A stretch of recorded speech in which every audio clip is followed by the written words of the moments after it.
Луѓето од овие простори сакаат да се смеат и се сметаат за едни од најдуховитите во светот. Надалеку се прочуени оригиналните и секогаш актуелни вицови за балканските народи. Смеата е лек за душата во овие времиња полни со предизвици, а хуморот и сатирата начин полесно да се проголта суровата реалност. Во ова издание да си кажеме за тоа што и кој ги засмејува нашите соседи, србите.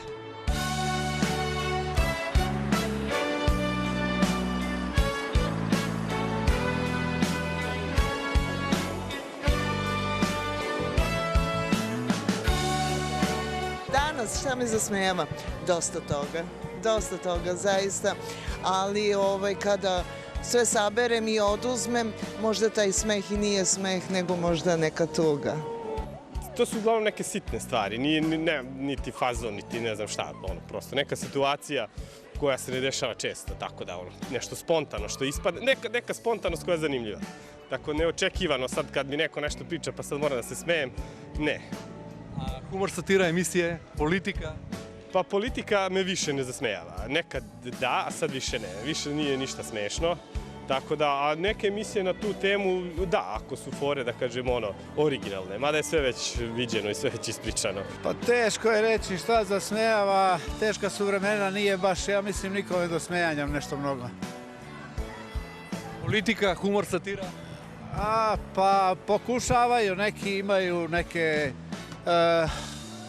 humorističke emisije, ali sad ne znam baš ko to prati, ko ne prati, ne znam, ali kažem vam, nije baš generalno do nekog smejanja. Sve u ovoj zemlji. Vlast najviše. I zasmejava i rastušuje. To je onaj osmeh gorčine.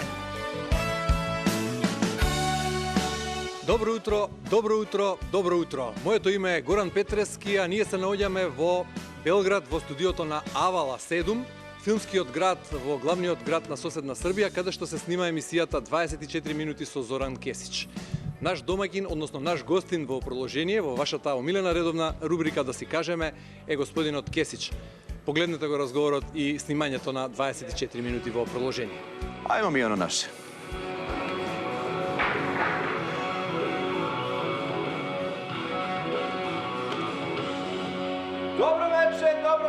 Добро вече! Кесич го врзуваат убави спомени за Македонија. Од срце ни ја честиташе фудбалската победа над европскиот шампион Италија. Сензацијата беше тазе, следбата со Кесич е утрото по големиот триумф во Палермо. Се расприкажа за Македонија, за неговите летувања од детството, се обиде да зборува на македонски јазик и дури запеа македонска народна песна. Osjećam se prijatno zato što samo se opustim, uživam u radu koleginice i to mi je kao neka mala meditacija pred uzbuđenja u emisiji. Trpite šminka, ne bi preći pudrata? Ja trpim šminku, ne da ga trpim, nego ga ja uživam u njemu.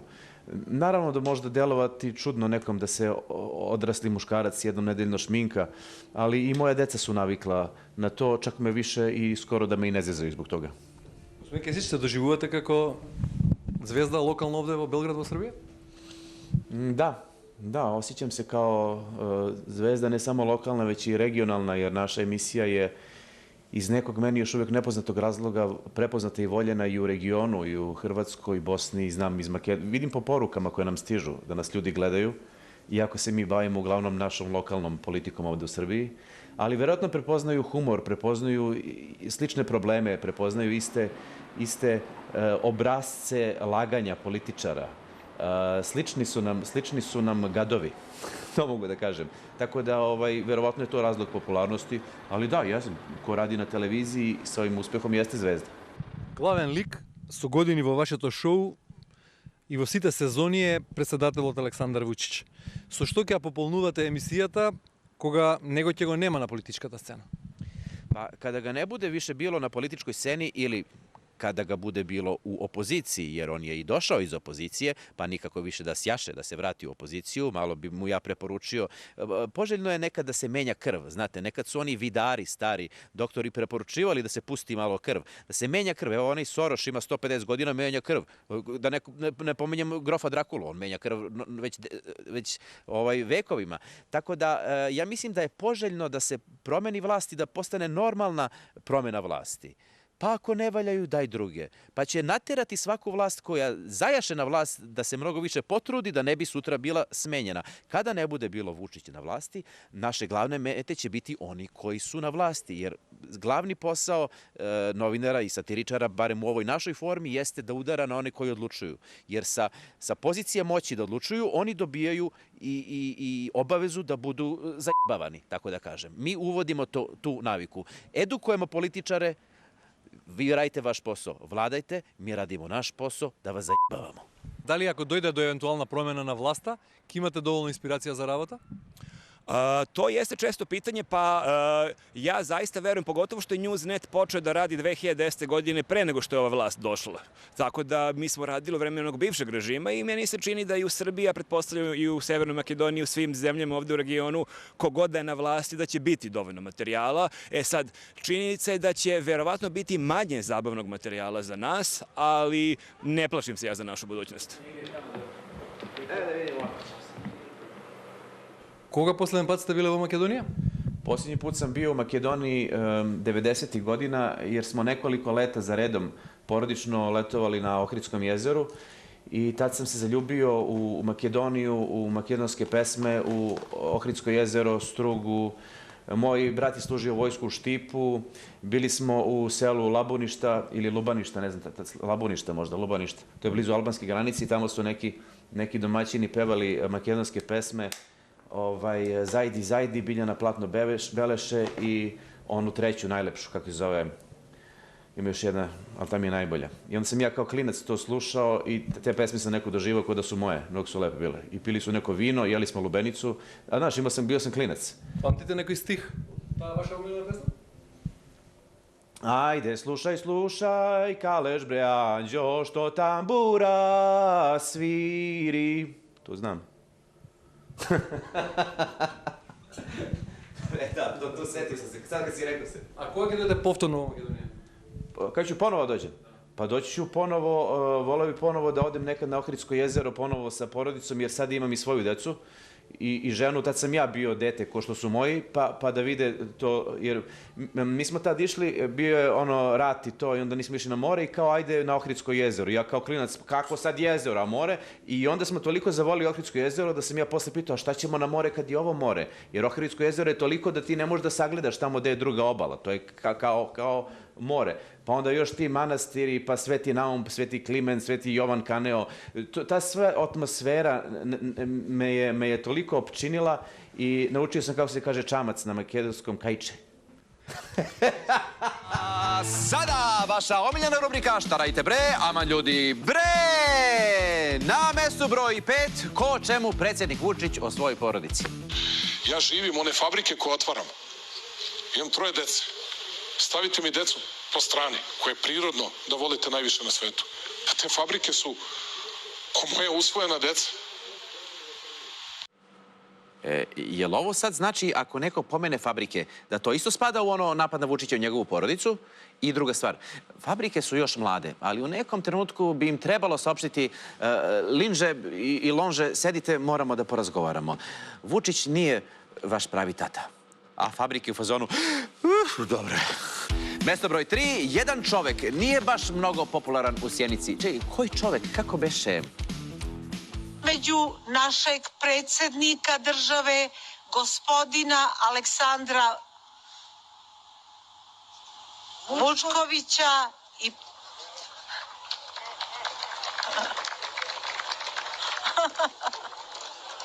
izvinjavam se, i muftije Muamera Zukorlića. Pa dobro, neki ljudi izgleda nemaju frižider. I zato mislim da bi stranka morala malo da pojača produkciju spotova, razumete? Da utiče nekako na urednike da malo češće, brate, puštaju predsjednika na televiziji. Ovog predsjednika Vučkića. Toga. Na mestu broj 2, predsjednik Vučanović govorio u Padinskoj skeli, ali šta god da je rekao, ostalo je u senci najave. Bivši fudbaler, današnji najavljivač predsjednika Saša Ćurčić. Kad zagrmi leva obala Dunava, trese se Kalifornija! Gospodine Petreski, pre svega da vam čestitam na pobedi protiv Italije. Idemo Petreski, idemo! Ja vam čestitam na pobedu protiv Portugala. Isto je bilo tako u 92. minut. Isto u 92. minut, još isto da ponovite ovo što smo mi, videli ste kako treba, u zadnji minut zabite ga Portugalcima i onda skupljamo sličice. Idemo u Katar, idemo u pustinju. Naša draga komšijska Makedonija pobedila je u Palermu apsolutne favorite Italijane i samo još da to učine za koji dan sa Portugalcima, pa da gi skupljame i menjame slički na mundijalot vo futbalerite i da gi lepime vo albumot. Pa ni. Savršeno se uklopilo da nam je i muzička gošća iz Makedonije. Ako ste propustili njen nastup večeras u Domu omladine, nije sve izgubljeno. Imate priliku da je čujete i vidite kod nas. Uživo, u 24 minuta, mlada Dina Jašari i medli pesama Boj i doma.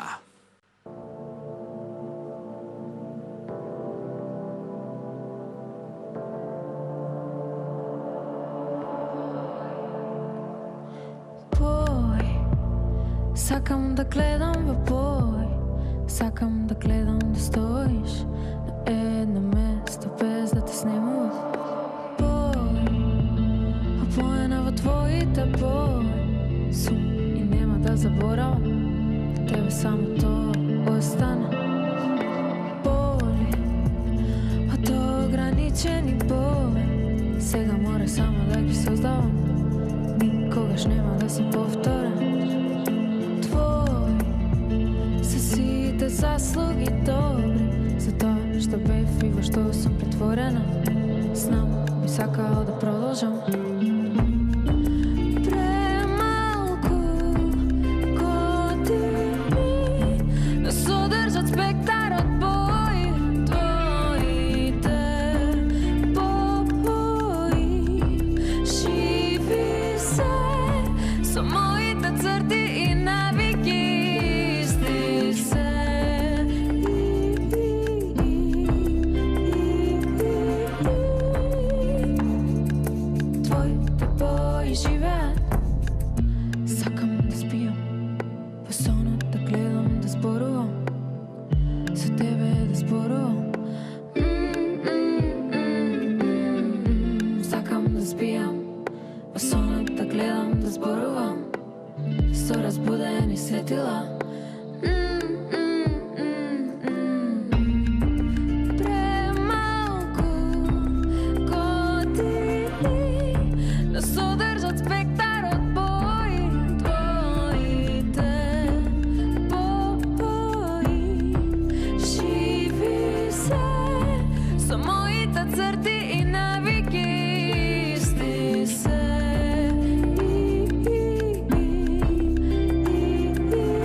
Ветър, кога небото се смее и ти се смееш.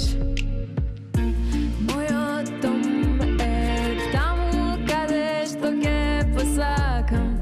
Моят дом е там, къде що ке посакам. Моят дом е там, къде що ке посакам.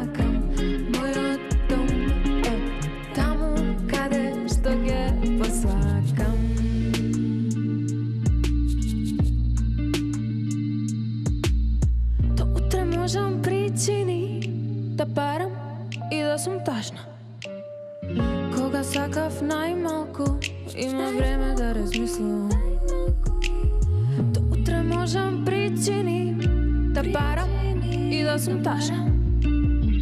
Кога сакав најмалку, има време да размислувам. Дома, мојот дом е таму каде што ќе посакам. Мојот дом е таму каде што ќе посакам. Мојот дом е таму каде што ќе посакам. Мојот дом е таму каде што ќе посакам.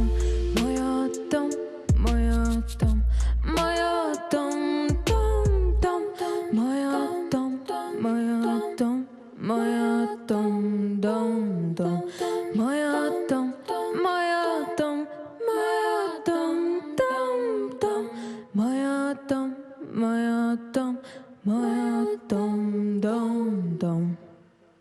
Младата и талентирана пејачка од Македонија Дина Јашари во Белград, гостинка во 24 минути со Зоран Кесич и уште еден настап, ако не се лажам, во Србија. Да. На контакт конференција во Београд, во Дома млади ќе настапувам, ќе бидам пред група на Elemental. Тоа ќе биде задутре. А во емисијата 24 минути? Тоа ќе биде на 26 март, значи сабота вечер. Со сплет од две мои песни, Бои и Дома. Заедно со Лука Тошев, кој што е мојот гитарист, и ова ќе биде како електронско дуо. Нешто што го немаме многу правено. Си настапувала досега во Белград? Во Белград не, ова ми е прво настапување. Конкретно кај Кесич ми е прв настап во Белград. Дали ја гледаш емисијата 24 минути? Да, понекогаш ја гледам. Повеќе музичарите ги гледам, пошто не ме интересира толку политика. Ама да, ја гледам. Кои музички групи од Србија ги сакаш, ги слушаш? Па еве последна што беше кај Кесич беше Натали. Она е иста возраст сме, слична музика правиме и неизамно ја сакам. Како ти оди кариерата во Македонија? Во Македонија е добро, имав доста настапи лани, сега имав настап во Public Room, а следен настап во Македонија ќе биде на The Fest во јули, така да затоа сум возбудена со бендот, се спремаме. Дали овој настап во Белград е шанса за промоција и на пошироко во регионот на Балканот? Почна да го освојуваш Балканот полека? Дефинитивно, мислам е супер шанса и еве сега ќе имам една мини балканска турнеја. Ќе настапувам тука и во Загреб и во Босна на 3 места, така да ќе биде интересно. Што е пораката на песната Бои? Имаше некаква порака? Бои е за личност што повеќе ја нема, но неговите бои се тоа што остана и се додека нели тие постои и самата личност. Значи Бои песна со многу емоции. Многу. Така ќе биде и настапот во 24 минути? Така ќе биде, да. Подготвена си? 100% сум спремна. Дина, благодарам за разговорот и многу успех, не само во Македонија, туку и на Балканот, и пошироко. Фала ви многу. Емисијата ја снима бројна екипа, повеќе камермани, голем тим во режијата, дури 7 сценаристи. Снимањето трае околу 2 часа, со учество на неколку гости, редовно и музички дел. Колку пропуштени повици имате на телефонот додека трае снимањето? Немам, питaju samo kolege, scenaristi iz Newsneta kako je prošlo snimanje, jel sve je bilo u redu, onda mi kažemo da je bilo super i onda sledi montaža emisije i još jedna sjajna epizoda, nema greške. A predsedatelot, premijerkata ne vi se javljaju? Ne, oni se nikada ne javljaju, da li nemaju moj broj ili im je glupo da zovu, tako da nemam običaj da se družim i čujem sa političarima, a i zdravije je. Колку дневно поминувате на телефон, на мобилни телефони, на компјутер, на онлайн? Pa dosta, zato što moram non stop da pratim vesti i da gledam šta bi moglo da uđe u našu emisiju, ali hvala Bogu nisam sam. Imam tim koji je srce i duša ove emisije, zajedno radimo, tako da rasporedimo ove gluposti kojima se bavimo na nekoliko ljudi. Со колку луѓе го правите сценариото заеднички? Sa 6-oricom, 7-oricom. Eto, mali tim, ali odličan. Колку вкупно луѓе работат на 24 минути? Pa rade ovi snimatelji, rasveta gore u režiju, nekoliko ljudi radi, ali ona osnova i baza tima je nas sedmorica veličanstvenih i sedmorica mladih. Nismo baš ni mladi. 263 епизода, уште колку имате доволно инспирација? Imamo inspiracije zato što imamo materijala. Mi inspiraciju ne tražimo, mi se branimo od inspiracije. Mi smo voljeli da imamo manje inspiracije i manje materijala, što bi značilo da je ova zemlja uređenija, normalnija, mirnija, viši standard, ali mi ne možemo. Mi se bavimo glupostima. Nama je laž, retro materijal, spinovanje i toga ima koliko hoćeš. Može lopatom da ubacujemo u emisiju koliko toga ima. Во вторскиот дел, односно во подготовката на сценариото, учествува екипата на порталот Newsnet, еден од ретките во Србија што се занимава со хумор и сатира. Меѓу седумината величествени, како што ги нарекува Кесич, е Марко Дражич. Колку време работите со Кесич и што значи тоа да бидете ко-сценаристи со него заедно? Pa sa Kesićem radimo od prve epizode, to je bilo sad već daleke 2013. godine, tako da evo sad smo na 260 i nekoj epizodi, više ne znam, prestao sam da ih brojim. Pa to je zanimljivo jer to je jedan timski rad, to je jedan kolektivni proces. Takvu emisiju ne bi mogao da piše jedan čovek, to je mogao bi da piše, ali ne bi bila dovoljno dobra iz nedelju u nedelju, tako da to mora da piše više ljudi i taj timski rad je takav da ima 5-6 scenarista iz Newsneta plus Zoran Kesić i mi smo tu negde onako ravnopravni, on dolazi tu s nama u redakciju. To često neki misle kako to sve on sam piše, što nije tačno. Opet neki drugi misle kako to sve mi pišemo, da on samo čita, a ni to nije tačno. Zapravo to je jedan timski rad gde mi zajedno sedimo sa Kesićem i na licu mesta mi gledamo vesti, slušamo priloge, nabacujemo razne ideje, da ne kažem lupetamo, i onda kroz to lupetanje i zezanje mi zajedno dođemo do toga kako ćemo tačno da neku vest obradimo. Колку време се создава една емисија? Сценариото за една емисија, колку време работа треба? Pa mi se viđemo, snimanje je petkom, tako da se mi već vidimo u utorak. Utorak polako negde nabacujemo neke teme, dogovaramo se ko će da bude gost, nešto malo napišemo utorak, ali najveći deo pišemo sredom i četvrtkom i onda u petak snimanje. Tako da 2,5-3 dana recimo se piše. Кој има клучен збор сепак? Рековте рамноправно, меѓутоа кога е тимска работа некој мора да учествува најмногу со inspiracija, во kreativni odel? To je timski rad, ali ipak mora da postoji neko ko je prvi među jednakima, a ipak je Kesić taj čije lice je na televiziji i on je taj koji mora da izgovori. Tako da džabe ako je nešto meni dobra fora, ako njemu to ne leži, ako on to neće da kaže, on će to ili da izbaci ili da malo prilagodi sebi. Tako da, u principu da, on je otprilike prvi među jednakima i posljednju reč mora on da ima, naravno. Ima li srpskiот građanin sens za humor i satira? Mislim da ima, mislim da svakako ima, pa mislim da u svakoj zemlji postoje ljude koji su duhoviti i kreativni. Mi smo, još pre nego što smo počeli radimo Newsnet 24 minuta, slušali priče kako su Srbi jako duhovit narod, mada činjenica je da tih godina pre nije bilo previše takvih emisija. Bile su neke emisije koje su imali onako malo prizeban humor kad su u pitanju neki stereotipi, pa neki humor kakvi su Crnogorci, kakvi su Slovenci i slično, ali u principu mislim da svaki narod ima kreativni i duhovite ljude i nama je drago što je publika prepoznalo ovo što smo mi radili, jer smo mi u startu htjeli da pravimo humor kakav je nama zanimljiv. Nismo htjeli da pođemo od toga šta publika želi da gleda, nego kao ajde da napravimo za našu dušu emisiju, pa ako prođe, prođe. I evo, već 8-9 godina prolazi. Освен сценариото на 24 минути со Зоран Кесич, го работите и порталот Newsnet. Колку прегледи на ден има? Pa u posljednje vreme malo manje radimo na sajtu, snijemo sad i naš podcast, tako da ne bi sad znao, ne znam tačne statistike, ali bih morao da iskoristim priliku da se zahvalim gledaocima i ljudima iz Makedonije, jer mnogi ljudi ne znaju naš najčuveniji tekst iz 2010. godine davne o pijanom Srbinu koji je ubio Ajkulu. To je tekst koji je izašao na svim kontinentima i to zahvaljujući Makedoniji, zato što je Večer časopis taj tekst objavio, misleći da je prava vest u pitanju, a onda je Makedonska državna novinska agencija, ne znam kako se tačno zove, verovatno prevela ti tekst na engleski i onda su novinari širom sveta krenuli da objavljuju tu vest, tako da hvala Makedonci. Kako reagiraат српските политичари на сценариото на 24 минути и на вестите што ги објавивате на Newsnet, на пародијата што ја правите?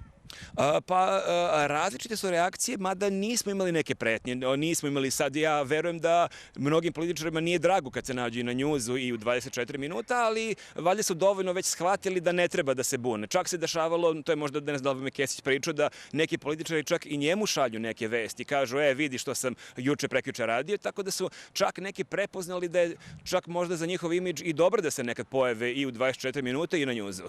Što je smešno danas vo Srbija? Da li je apsurd smešan? U Srbiji je mnogo toga smešno, ali to je neka fraza koju često ponavljamo, pogotovo u posljednje vreme. Često su nekad prave vesti smešnije od njuzovih vesti. I to je nekad naš problem, što su toliko neverovatne prave vesti i izjave pravih političara, da mi ako hoćemo da ih malo iskrenemo, one budu samo normalnije, budu manje smešne. Tako da svaki dan skoro su smešne izjave samih političara. Sad imamo kampanju pred izbore, pa tu ima raznoraznih svakojakih živopisnih političara, a dodatno je smešno u Srbiji što posljednjih godina tabloidi su ovako preuzeli neki primat i tabloidi takođe, nama se često čini da redakcije tih tabloida se malo bolje zezaju nego mi, jer šta oni pišu, to je baš teško ovako ozbiljno napisati. Što ovo predizborijeto ovo Srbija je najsmešno spored vas? Nekoj slogan, logo ili moto na nekoja politička partija? Pa mislim, mnogo toga je smešno. Mislim, prvo što predsjednik Vučić svaki dan skoro objavljuje novi spot i to su spotovi od nekih duhovitih spotova gde se obraća mladima do nekih emotivnih spotova za penzionere. Postoje još razni drugi neki vrlo ovako zanimljivi političari sa raznoraznim spotovima, tako da pa ne znam, mislim, bile sad situacije pre izbora kada je predsjednik pokazivao fotografije naših rezervi, pa pokazuje slike graška, pokazuje slike pasulja, pokazuje slike pirinča. Mislim, to je isto ovako vrlo živopisno da u situaciji kada je krenuo rat u Ukrajini, kad se ljudi u panici šta će se dešavati, da on pokazuje fotografije nekih kutija u nekim magazinima. Još od kada je poznati muzičar Momčilo Bajagić Bajaga davne 88. godine u svojoj čuvenoj pesmi pomenuo takozvani voz. Svi smo se pitali šta je to? Jel to stvarno postoji ili su opet neke pilule za lilule? Ali eto, godine prolaze nervoznim korakom, gore, dole, dole, gore, verujem, ne verujem i kao daga, već vidim kako stiže voz. A ne, ipak kasniji. Ali nije strašno, kasni samo 15 minuta i nekoliko godina. Ovom prugom 2018. godine, kako je obećao premijer Aleksandar Vučić, od Beograda do Budimpešte stići ćemo za nepuna 3 sata. Pošto kod nas postoje razne priče, nikad nisu kasnili. Nikada nisu kasnili, tako Milutina? Nikada nisu kasnili, iako mi znam mnogi da pričaju nešto drugo. Dakle, nikad nisu zakasnili. Sve mi obavljamo na vreme. Mi smo se dogovorili i mi moramo ovo da otvorimo, gospodine Wong, dakle, sad ide 2016. Mi moramo da otvorimo prugu Beograd-Budimpešta 2018. godine. Tačni ko švajcarski sat, ali sa AliExpressa. Naravno, nećemo sad biti picajzle zbog ovog zakašnjenja. Svakom se ponekad desi da ne ispuni obećanje da nas, tako reći, izvoza. Izvoza. A znate šta? Ako je taj voz toliko brz, on možda putuje kroz vreme. To se zna, bilo u povratku u budućnost. Ako se voz jako zaleti, možda se vrati u 2018. i nema kašnjenja, obećano, ispunjeno. Ali bitno je svakako da je čudo zvano voz konačno stiglo i u naše bezvozne krajeve. Najsavremeniji Štedlerov voz, koji je dobio ime Soko, kretaće se brzinom od čak 200 km na sat i prevozit će putnike od Beograda do Novog Sada.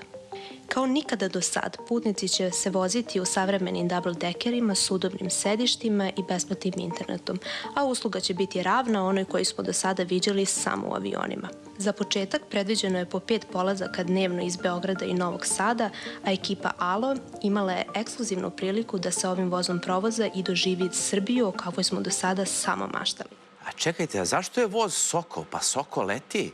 Mogao bi avion da bude Soko, umjesto, ne znam, Miki Manojlović, a voz da bude neko stvorenje koje trči, tipa Gepard ili Dragiša Binić ili... Ali svejedno, kao što smo čuli, voz Soko donosi nam Srbiju o kojoj smo samo maštali. Pa ludilo! Znači u kupeu demokratija, stjuardesa služi medijske slobode, brzina raste ko prosječna plata, sve institucije u vozu rade slobodno, kondukter nije dobio posao preko stranke, a brat mašinovođe nije vlasnik Franša. One stanice dole podzemne. E sad, možda nismo maštali da u ovakvom predivnom vozu zateknemo i ove putnike i sad je malo i pitanje da li je ovo baš Srbija o kojoj smo maštali. Predsjedniče, ali za voz? U vašem zdravlju. Ništa ne živjeli.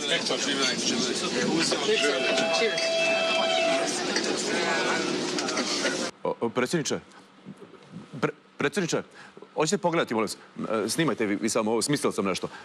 Predsjedniče, zauzeti je samo da završi sa Mađarom i sa snimanjem spota. Jer znate i sami kakav je srpski običaj kad ti dođu gosti. Poslužiš ih hlebom i solju i turiš ih u spot. Ako mi ne verujete, pitajte Johnnyja Deppa i Đokovića i one Orlove.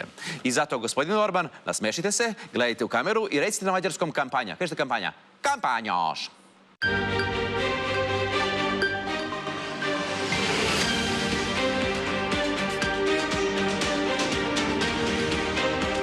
Danas ponosna Srbija upotrebu pušta najmoderniju evropsku železničku deonicu sa najboljom pratećom opremom i bezbednostnim sistemima.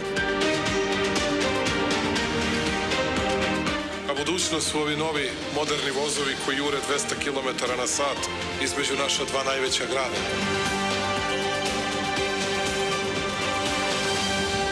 ...200 na sat, ali samo 5 minuta. Naravno, ni prosječna brzina 100 na sat nije loša, ali opet ne zvuči tako lepo kao voz juri 200 na sat. Ali kakva je uopšte ova parola sad kad je krenuo voz, počela je nova era? Pa iz koje godine, brate, ovaj slogan? Iz 1800 i neke? Pa šta će da ubace u sledeći spot? Sad kad je otkriven točak, počela je nova era, ne znam, kotrljanja. Sad kad je otkrivena vatra, počela je nova era pečenjara. Biće posla i za Miću Grčića. Nažalost, kao što smo videli, ima i onih koji nisu ušli u spot, iako su se baš potrudili. Predsjedniče, da nazdravimo još jednom, predsjedniče. Predsjedniče, vi ne vidite sa te strane? Ljudi su došli, mašu i pozdravljaju. Za voz. Predsjedniče, vi ne vidite sa te strane, ali s moje strane je bukvalno haos. Narod se masovno okupio duž pruge i intenzivno maše vozu, ili kako ga oni narod zovu, gvozdenom konju. Iako se lokalno stanovništvo, koje nikada ranije nije videlo voz, iz nekog razloga grupisalo baš sa te premijerkine strane, tako bar ona kaže, predsjednik Srbije odlučio takođe da maše, pa sad, bože moj, nikom, šta ima veze?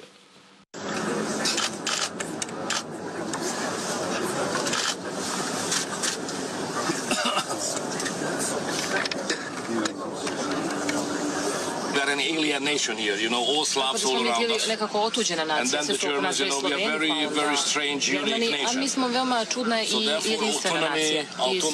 Mašite, predsjedniče, mašite stepenicama, mašite poljima, banderama i zidovima, mašite, predsjedniče. I baš kao što su svi oni spontano okupljeni ljudi na dočeku voza, zapravo organizovano autobusima doveženi ljudi, izvučeni sa posla da bi aplaudirali, i baš kao što su sve institucije u ovoj zemlji samo kulise od kartona, nisu baš prave.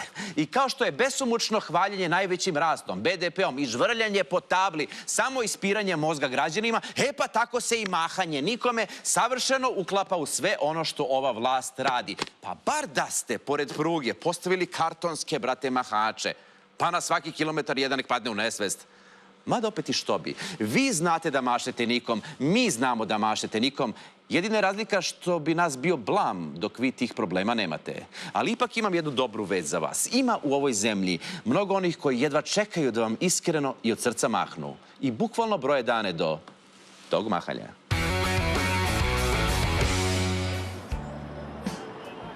В недела нашите соседи од Србија излегуваат на избори. И тоа на гласање 3 во 1. Бираат председател, пратеници во парламентот и локална власт во 12 општини и 2 града меѓу кои и Белград. Предизборната кампања во значителна мерка се совпадна со војната во Украина, па од фокусот на јавноста исчезнаа еколошките и други граѓански теми. Од 2012-та на власт во Србија е СНС на Александар Вучич. Актуелниот шеф на државата, според анкетите, е со голема шанса за победа во првиот круг. Чарли Чаплин умеел да каже дека ден без смеа е бадијала потрошен ден. Една друга мудрост вели дека сите луѓе на светот се смеат на ист јазик. Ја напуштаме Србија со впечаток дека и покрај тоа што генерално на луѓето овде не име до смеа, сепак наоѓаат повод и причина што ќе изнуди насмевка на нивните лица. Потрудете се да се смеете, почитувани гледачи, бидејќи човештвото обстанало затоа што се смеело. Утринската програма на Телма во Белград, Горан Петрески.